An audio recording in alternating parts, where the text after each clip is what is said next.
Pamoja na yote ndugu zangu katika imani, tusisahau hali ambayo wanapitia ndugu zetu ambao wako katika mji wa Palestina. Mimi nishawahi kuzungumza mara moja kuhusu Palestina katika khutba ya Jamaa Islamia, mwisho kipande nikatia taaliq, kwa sababu kuzungumza sana hakuna faida.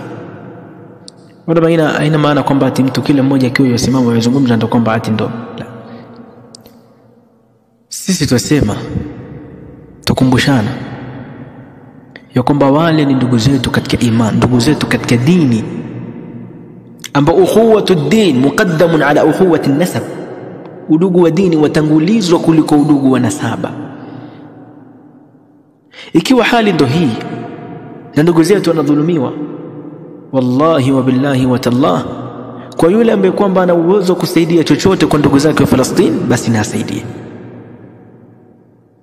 Na hakuna Muislamu ambaye hana uwezo kusaidia ndugu zake wa Palestina kwa chochote, ima kuwasaidia kwa mali. Alhamdulillah, kuna ndugu zetu ambao wanafikisha amana sisi tuzione kwa ndugu zetu wa Palestina.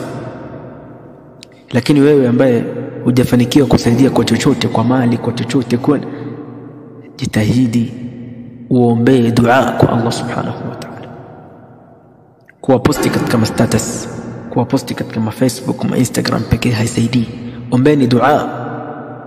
Hizi video tumekuwa tuzizoea sasa. Leo mtu ana posti katika status yake, mtoto mdogo amepigwa bomu kapasuka tumbo yote na kichwa haiko, subhanallah, watoto wanalia. Ile hali ambayo unasambaza zile mavideo, unaonyesha Waislamu ndugu zetu wanavyodhalilika na wanavyoumia.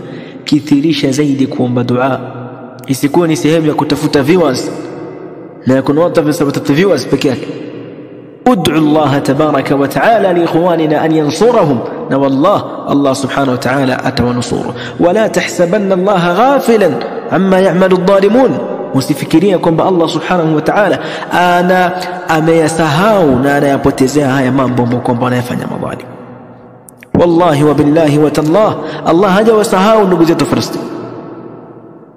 La tahsabanna Allah ghafilan amma ya'malu adh-dhalimun inma yuakhiruhum liyawmin tashkhasu fihi al-absar. Allah subhanahu wa ta'ala anaweka madhalim kuwasubiria ifike kiyama, watakuja kupata ile dhulma ambayo wameitanguliza. Naam ya rabbana ilayka nashku dha'fana, mola wetu kwako tunashtakia udhaifu wetu. Nashku ilayka ya rabbana dha'fana, ya rab tumetezwa nguvu ewe mola wetu, tuomba wanusuru ndugu zetu wa Palestina.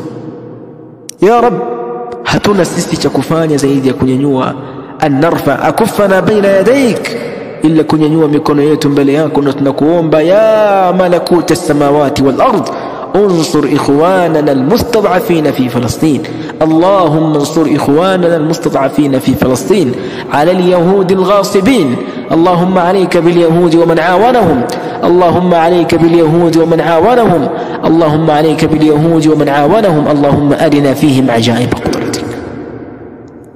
Ombeni mkiwa katika dua zenu, usiku mmeamka kusali katika adhkar, ombeni wenzenu dua. Aima katika masajid mmeweza kuombea wenzenu qunut, ombeni dua. Allah subhanahu wa ta'ala na naam la yansurannahum Allah tabaraka wa ta'ala walau ba'da hin. Waislamu walipitia madhila wakati Uislamu waingia, waliadhibiwa, lakini nihaiyan Allah subhanahu wa ta'ala akawapa tamkini. Ama kuhusu Palestina sisi hatuna shaka, sababu ile ni harbun baina islamin wa kufr, ile ni vita baina ya waislamu na makafiri. Harbun baina islamin wa kufr, harbun baina awliya illahi wa a'da illah. Ni vita iliyoko baina ya waislamu na makafiri, ni vita iliyoko baina ya vipenzi wa Allah subhanahu wa ta'ala na baina ya maadui wa Allah tabaraka wa ta'ala, awliya ash-shaytan. Na amma awliya Allah, wao ndio ambao kwamba wataufaulu. Ala inna hizballahi humul ghalibun, eleweni ya kwamba group ya Allah subhanahu wa ta'ala, kundi ya Allah subhanahu wa ta'ala ndio itafaulu. Sitawaambia wallahi mayahudi tutawatoa katika Aqsa leo au kesho, ajilan am ajila, sawa ni sisi ama ni wengine, lakini mayahudi yawman watatolewa katika Aqsa. na watapigwa vita Mayahudi mpaka watakuwa wanajificha katika miti, na miti nayo pia inawasaliti, inawaambia ya muslim ta'al fi khalfi yahudiyyun faqtulhu, ewe muislamu nyuma yangu kuna myahudi, njoo muue. Miti itakuja kusema namna hii. Lidhalika waislamu msionyeshe unyonge, endeleeni kuomba dua kwa Allah subhanahu wa ta'ala, endeleeni kumomba. lazimu alabwab iqra'uhu, pigeni bisheni hodi milango ya Allah.